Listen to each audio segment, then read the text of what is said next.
You shouted, "Free Palestine," as you were arrested, just moments after you gunned down two Jewish staff members of the Israeli embassy in Washington, D.C., as they were leaving an event at the Capitol Jewish Museum. You believed that your bullets would send a message, and they did, just not the one you hoped for. You thought that by targeting unarmed Jews on American soil, again you would terrify us, fracture us, silence us. You failed. Because here's the truth. Whether it suits your narrative or not, we are not afraid. We are not broken. We are not leaving. In fact, we are more united than we have been in generations. You see, after October 7th, after Jewish babies were burned alive in their beds, women gang raped on Facebook Live, and entire families slaughtered in their homes, we did not cower. We mourned. We buried our dead. And then we stood up taller. You don't seem to understand what kind of people we are. We are the descendants of Jews who built hospitals and schools while under siege. We are the grandchildren of Holocaust survivors who crawled out of mass graves and created families, nations, futures.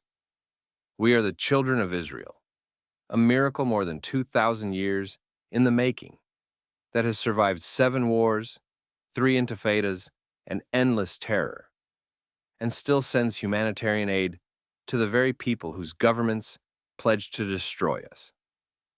We are the Jews of Washington, Paris, London, Mexico City, Toronto, Sydney, Buenos Aires, Johannesburg, and Jerusalem. And we are done apologizing for being alive. We are done explaining why we deserve safety. We are done pretending that hatred against Jews is just, quote-unquote, political. There is nothing liberatory about murdering Jews. There is nothing progressive about shooting diplomats in the back. And there is nothing anti-Zionist about stalking Jews at a museum in a city that once swore, never again. You chose a Jewish museum for your violence. Of course you did. Anti-Semites have always attacked our memory as much as our bodies. You've burned our books. You've banned our speakers. You've barred sales of real estate to us and our entry into country clubs. You've targeted our places of remembrance. But let me remind you, Jewish history does not end in museums. It lives in our homes, our holidays, our prayers, our army, and our future. We are not artifacts. We are architects of a better world. You screamed, "Free Palestine," as you shed Jewish blood, but the world sees your slogan now for what it truly is, not a call for peace, but a license for murder. If you wanted peace, you'd protest violence, not commit it. If you valued life, you wouldn't glorify death. If you wanted freedom, you wouldn't target the only free country in the Middle East. You didn't care that the victims were not soldiers. You didn't go to the battlefield. You waited outside a museum and fatally shot 2 people who weren't armed. They were in a museum, not on a battlefield. To you, any Jew is a target, whether in Haifa or DC, Tel Aviv or Toronto. There's a word for that, and it isn't resistance. It's cowardice. But you've reminded us of something essential. We're one people. Your hatred doesn't differentiate, and neither does our loyalty. When you attack Jews in Washington, you awaken Zionists in Paris. When you spill Jewish blood, you forge Jewish unity. And let's not pretend like this happened in a vacuum. For decades, the mainstream media has been running a global blood libel against Israel, peddling unverified casualty figures from Hamas, airbrushing the atrocities of October 7th and the barbaric conditions of our hostages in Gaza, and portraying Israel as a genocidal monster. They've handed our haters a moral permission slip.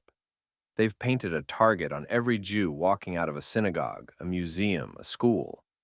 They broadcast, "Israel bombs hospitals," and "Israel kills Palestinian children," and then Jews are attacked across the world. They tweet about starvation in Palestine, and some deranged Jew hater picks up his gun. The press may wash its hands after every headline, but we are the ones who bleed. They habitually take the side of the mostly jihadist Palestinians instead of the mostly peaceful Jews. They have given plenty of empathetic FaceTime to those who chant genocidal slogans and glorify martyrdom over a democratic nation that consistently warns civilians before striking terrorist targets. They contort themselves to contextualize the slaughter of Jews while stripping away every ounce of context from Israel's right to defend itself. It is a grotesque inversion of morality. Terrorists are called militants, hostages are an afterthought, and Hamas propaganda is reported as eyewitness, well-sourced news. The result?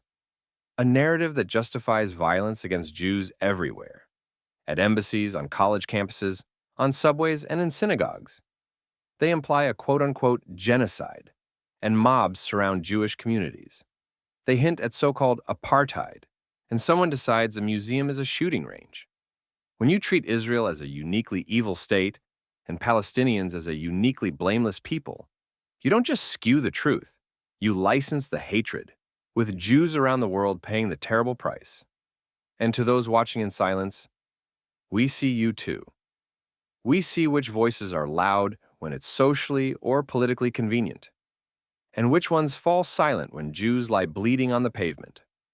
We know that if the murderer was white and the victims black or Asian, hundreds of thousands of people would take to America's biggest cities the very next day proclaiming Black Lives Matter and Stop Asian Hate.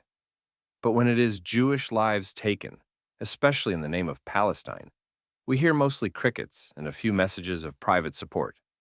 We ask you only this: if you claim to be against hate, then be against all hate, not excluding the kind that targets Jews. You may wrap your hatred in slogans and hashtags, but the stench is unmistakable. When your activism ends in Jewish corpses, it's not justice, it's Jew hate. When your target is a Jew simply for existing, your flag doesn't matter. You're no freedom fighter. You're just another chapter in a long, ugly history. We have outlived pharaohs and pogroms, inquisitions and intifadas, and in every generation our answer is the same. Not just survival, but renewal. We don't just bury our dead, we build schools in their names. We don't just mourn, we multiply. We sing, we write, we invent, we love, we plant, we rebuild. You bring bullets, we bring babies. To my fellow Jews reading this, you are not alone. Not now. Not ever. Whether you wear a kippah, light Shabbat candles, or only recently began reconnecting with your identity, know this: being Jewish is not a liability. It is a legacy. Be proud of who you are. Take part in the global Jewish awakening. Rise in synagogues, streets, and college campuses, in Israel, and in the diaspora. We are not confused. We know exactly who we are. We are Jews. We are Zionists. And we are unapologetically proud of that. But don't mistake our pride for arrogance, our resilience for apathy, and our strength for callousness. The truth is, we feel every loss. We mourn every death. We carry every scar. We simply refuse to let our pain become our identity. We transform it into purpose. And ultimately, we do not fear our miserably pathetic haters. We pity them, because in trying to erase us, they only reveal how desperately they wish they could be us. Proud of who we are, connected across oceans, and blessed with a beautiful homeland. So let this be clear: we will not be intimidated out of our communities. We will not be victims in silence or Jews only in hiding. We will sing Israel's national anthem louder. We will light candles in the dark. We will wear our stars of David with confidence.